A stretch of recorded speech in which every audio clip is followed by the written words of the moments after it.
तर मित्रांनो, पहिला प्रश्न आहे, महात्मा ज्योतिबा फुले यांचा जन्म केव्हा झाला? महात्मा ज्योतिबा फुले यांचा जन्म केव्हा झाला? तर 11 एप्रिल 1827. 11 एप्रिल 1827. मित्रांनो, ही तारीख कित्येक परीक्षामध्ये विचारली गेली आहे, अगदी डोक्यात फिट करून ठेवा.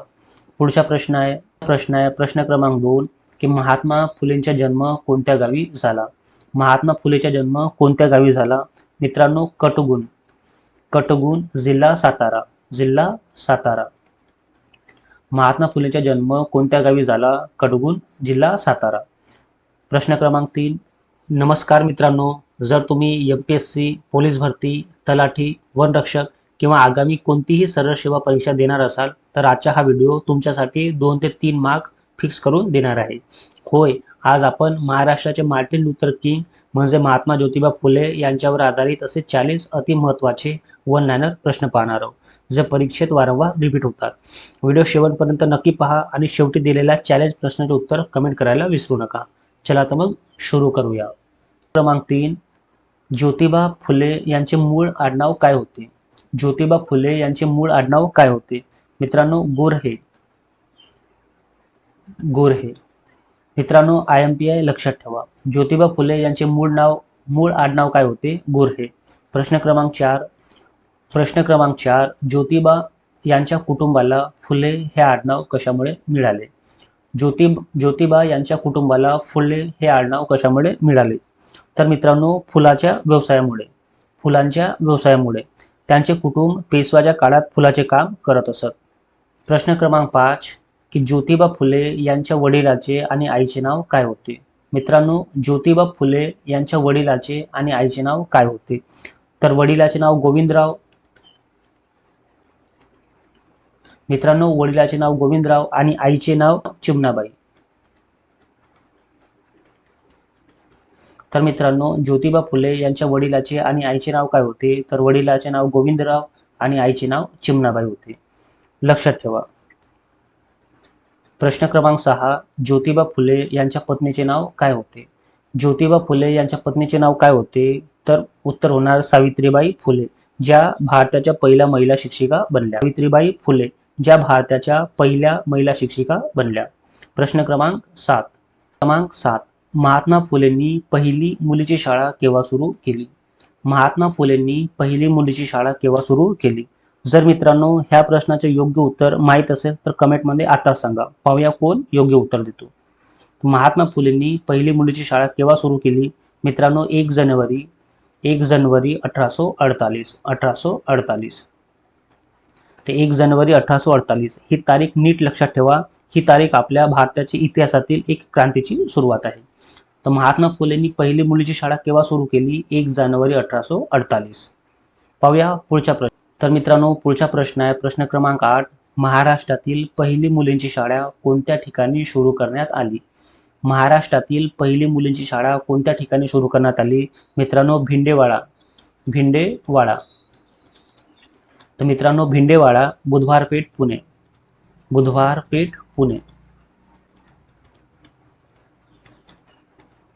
मित्रांनो, IMPI लक्षात ठेवा.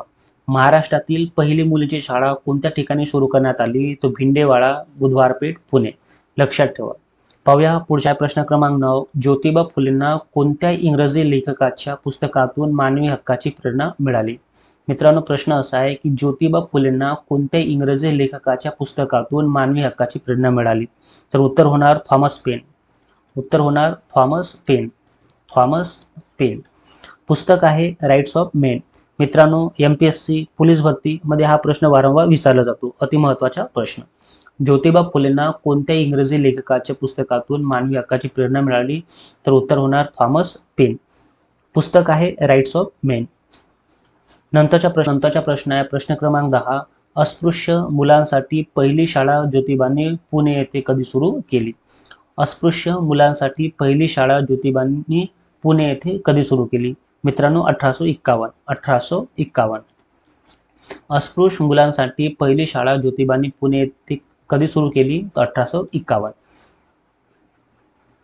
मित्रांनो, 10 प्रश्न झाले आहेत. पुढचे प्रश्न आणखी जास्त महत्त्वाचे आहेत. मित्रांनो, व्हिडिओ आवडत असेल, माहिती आवडत असेल तर व्हिडिओला एक लाईक नक्की करा आणि आता चॅनलला सबस्क्राईब करा.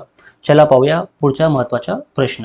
प्रश्न क्रमांक 11. प्रश्न क्रमांक 11. 1855 मध्ये ज्योतिबा फुलेंनी कामगारांसाठी कोणती नवीन शाळा सुरू केली? 1855 मध्ये ज्योतिबा फुलेंनी कामगारांसाठी कोणती नवीन शाळा सुरू केली?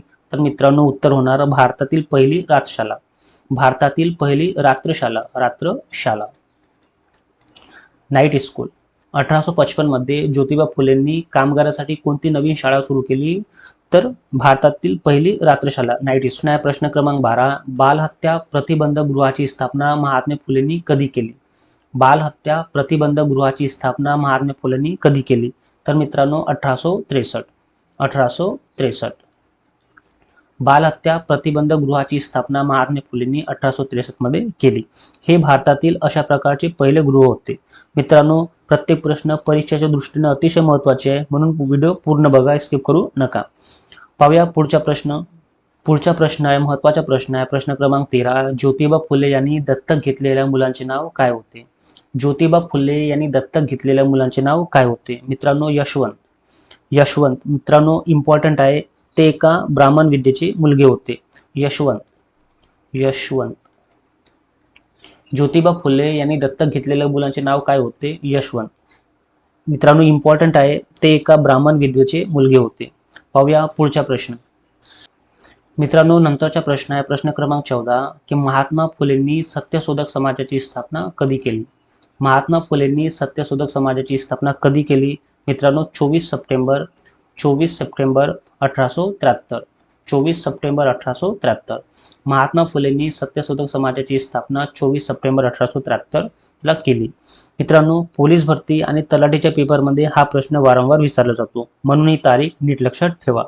पाहूया पुढचा प्रश्न. प्रश्न क्रमांक 15. तर मित्रांनो, पुढचा प्रश्न आहे. प्रश्न क्रमांक 15. सत्यशोधक समाजाचे मुख्य ध्येय किंवा ब्रीदवाक्य काय होते? सत्यशोधक समाजाचे मुख्य ध्येय किंवा ब्रीदवाक्य काय होते? 15. सत्यशोधक समाजाचे मुख्य ध्येय किंवा ब्रीदवाक्य काय होते? तर सर्व साक्षी जग तप्पी त्याला नको मध्यस्थी. सर्व साक्षी जग तप्पी त्याला नको मध्यस्थी. पाहूया पुढचा प्रश्न. प्रश्न क्रमांक 16. प्रश्न क्रमांक 16. सत्यशोधक समाजाचे मुखपत्र म्हणून कोणते वृत्तपत्र ओळखले जात असे? सत्यशोधक समाजाचे मुखपत्र म्हणून कोणते वृत्तपत्र ओळखले जात असे? मित्रांनो, दीनबंधू.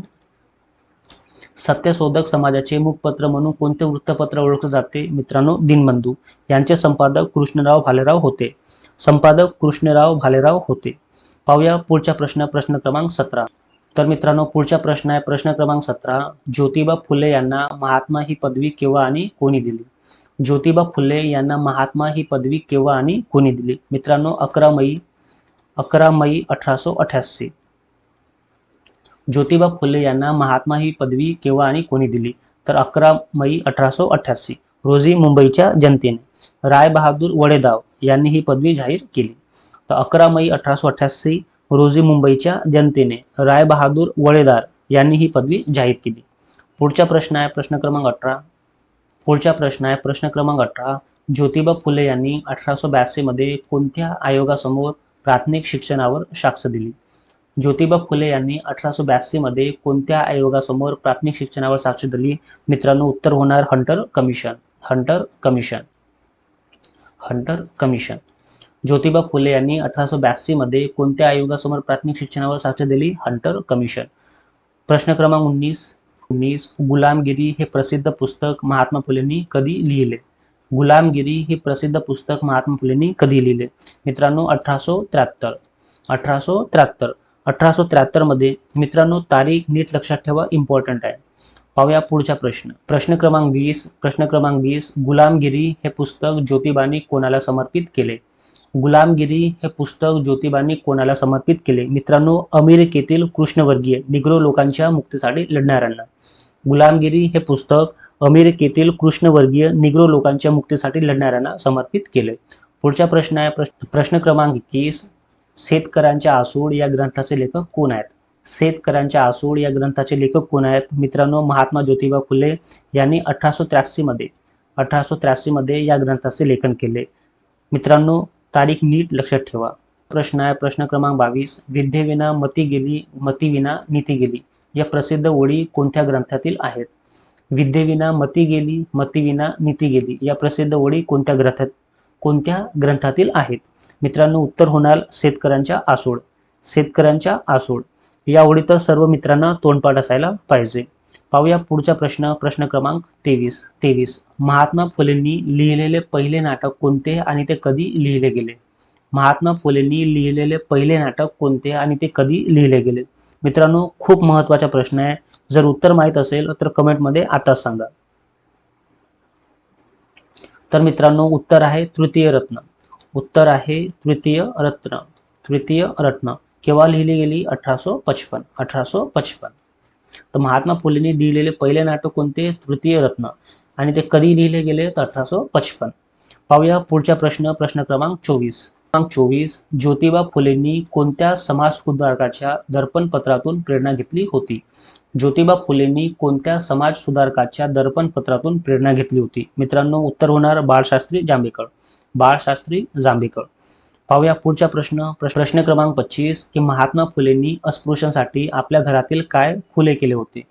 महात्मा फुलेंनी अस्पृश्यांसाठी आपल्या घरातील काय खुले केले होते? तर मित्रांनो, पाण्याचा हौद. पाण्याचा हौद 1868 मध्ये. 1868 मध्ये महात्मा फुलेंनी अस्पृश्यांसाठी आपल्या घरातील काय खुले केले होते? तर पाण्याचा हौद 1868 मध्ये. पाहूया पुढचा प्रश्न आहे प्रश्न क्रमांक 26. सार्वजनिक सत्यधर्म हा महात्मा फुलेंचा ग्रंथ त्यांच्या मृत्यूनंतर कधी प्रकाशित झाला? सार्वजनिक सत्यधर्म हा महात्मा फुलेंचा ग्रंथ त्यांच्या मृत्यूनंतर कधी प्रकाशित झाला? तर मित्रांनो, उत्तर होणार 1891. 1891 मध्ये. त्यांचे पुत्र यशवंत यांनी हा ग्रंथ प्रकाशित केला. पुत्र यशवंत यांनी हा ग्रंथ प्रकाशित केला, हे आपल्याला लक्षात ठेवायचे आहे.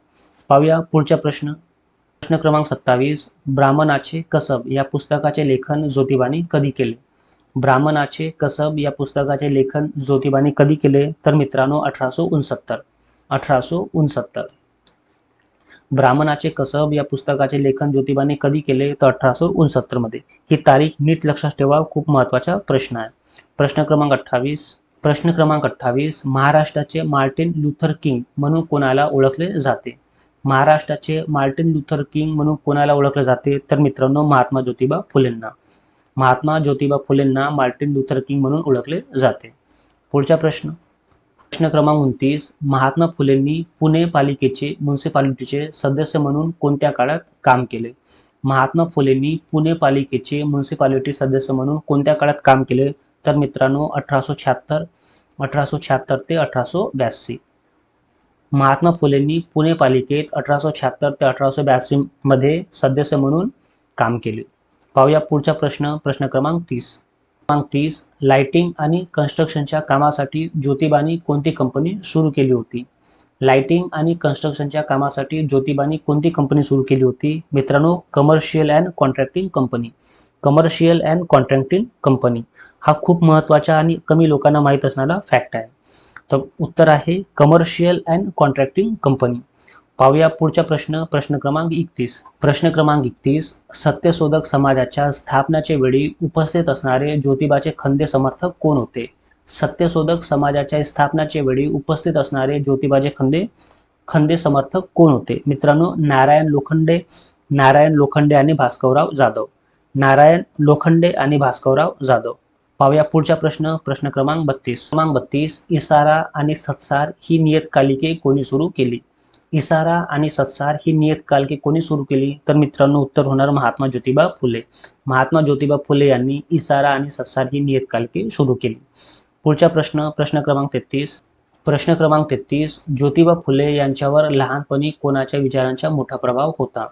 ज्योतिबा फुले यांच्यावर लहानपणी कोणाच्या विचाराचा मोठा प्रभाव होता? तर मित्रांनो, उत्तर होणार संत कबीर. संत कबीर. संत कबीर. ज्योतिबा फुले यांच्यावर लहानपणी कोणाच्या विचाराचा मोठा प्रभाव होता? तर मित्रांनो, उत्तर होणार संत कबीर. पाहूया पुढचा प्रश्न. प्रश्न क्रमांक 34. प्रश्न क्रमांक 34. प्रश्न क्रमांक 34. 1877च्या दुष्काळात महात्मा फुलेंनी धनकवडी येथे काय सुरू केले होते? 1877च्या दुष्काळात महात्मा फुलेंनी धनकवडी येथे काय सुरू केले होते? मित्रांनो, कॅम्प आणि अन्नछत्र. कॅम्प आणि अन्नछत्र. कॅम्प आणि अन्नछत्र अनाथ आणि गरीब मुलांसाठी. पाहूया पुढचा प्रश्न, प्रश्न क्रमांक 35. पोवाडा छत्रपती शिवाजीराजे भोसले यांचा हा प्रसिद्ध पोवाडा कोणी लिहिला? पोवाडा छत्रपती शिवाजीराजे भोसले यांचा हा प्रसिद्ध पोवाडा कोणी लिहिला? मित्रांनो, महात्मा ज्योतिबा फुले. महात्मा ज्योतिबा फुले यांनी 1869 मध्ये पोवाडा लिहिला. पोवाडा छत्रपती शिवाजीराजे भोसले यांचा प्रसिद्ध पोवाडा कोणी लिहिला? तर महात्मा ज्योतिबा फुले यांनी 1869 मध्ये. पाहूया पुढचा प्रश्न, प्रश्न क्रमांक 36. ज्योतिबा फुलेंना त्यांच्या सामाजिक कार्यात कोणत्या मुस्लिम मित्राने मोलाची साथ दिली? मित्रांनो, ज्योतिबा फुलेंना त्यांच्या सामाजिक कार्यात कोणत्या मुस्लिम मित्राने मोलाची साथ दिली? मित्रांनो, महत्त्वाचा प्रश्न आहे. उस्मान शेख आणि त्यांच्या भगिनी फतिमा शेख. मित्रांनो, लक्षात ठेवायचं आहे, उस्मान शेख आणि त्यांच्या भगिनी फतिमा शेख ज्या पहिल्या मुस्लिम महिला शिक्षिका बनल्या. उस्मान शेख आणि त्यांच्या भगिनी फतिमा शेख ज्या पहिल्या मुस्लिम महिला शिक्षिका बनल्या. पाहूया पुढचा प्रश्न, प्रश्न क्रमांक 37. प्रश्न, डॉक्टर बाबासाहेब आंबेडकर आपल्या 3 गुरुपैकी कोणाला एक मानत असत? डॉक्टर बाबासाहेब आंबेडकर आपल्या 3 गुरुपैकी कोणाला एक मानत असत? तर मित्रांनो, ह्या प्रश्नाची योग्य उत्तर आहे महात्मा ज्योतिबा फुले. डॉक्टर बाबासाहेब आंबेडकर महात्मा ज्योतिबा फुले यांना आपला एक गुरु मानत असत. मित्रांनो, इतर 2 गुरु आहेत, गौतम बुद्ध आणि संत कबीर. इम्पॉर्टंट आहे मित्रांनो, लक्षात ठेवा. पाहूया पुढचा प्रश्न, प्रश्न क्रमांक 38. मित्रांनो, पुढचा प्रश्न आहे प्रश्न क्रमांक 38. अस्पृश्यांची कैफियत हा ग्रंथ कोणी लिहिला? अस्पृश्यांची कैफियत हा ग्रंथ कोणी लिहिला? तर मित्रांनो, उत्तर होणार महात्मा ज्योतिबा फुले. महात्मा ज्योतिबा फुले यांनी हा ग्रंथ लिहिला. पुढचा प्रश्न आहे प्रश्न क्रमांक 39. तर मित्रांनो, पुढचा प्रश्न आहे प्रश्न क्रमांक 39 की महात्मा ज्योतिबा फुले यांचे निधन केव्हा झाले? महात्मा ज्योतिबा फुले यांचे निधन केव्हा झाले? मित्रांनो, 28 नोव्हेंबर 1890 पुणे येथे. 28 नोव्हेंबर 1890 पुणे येथे. अति महत्त्वाचा प्रश्न आहे, हा प्रश्न खूप वेळा विचारला जातो. पाहूया पुढचा आणि लास्ट प्रश्न क्रमांक 40. पुढचा आणि लास्ट प्रश्न की महात्मा फुलेंच्या समाधी स्थळाला पुणे येथे काय म्हणून ओळखले जाते? महात्मा फुलेंच्या समाधी स्थळाला पुणे येथे काय म्हणून ओळखले जाते? तर मित्रांनो, फुलेवाडा. फुलेवाडा. महात्मा फुलेंच्या समाधी स्थळाला पुणे येथे काय म्हणून ओळखले जाते? तर उत्तर होणार फुलेवाडा. गंजपेठ. मित्रांनो, हे होते महात्मा ज्योतिबा फुले यांच्यावरचे सर्वात महत्त्वाचे 40 प्रश्न जे परीक्षेत वारंवार विचारले जातात. आता तुमच्यासाठी एक होमवर्क क्वेश्चन चॅलेंज प्रश्न की सत्यशोधक समाजाची स्थापना महाराष्ट्रातील कोणत्या शहरात झाली होती? सत्यशोधक समाजाची स्थापना महाराष्ट्रातील कोणत्या शहरात झाली होती? यांचे उत्तर सर्वांनी खाली कमेंटमध्ये करायचे आहे. व्हिडिओ आवडला असेल तर एक लाईक नक्की करा आणि तुमच्या मित्रांच्या स्टडी ग्रुपमध्ये नक्की शेअर करा. भेटूया पुढच्या व्हिडिओमध्ये. धन्यवाद. जय हिंद.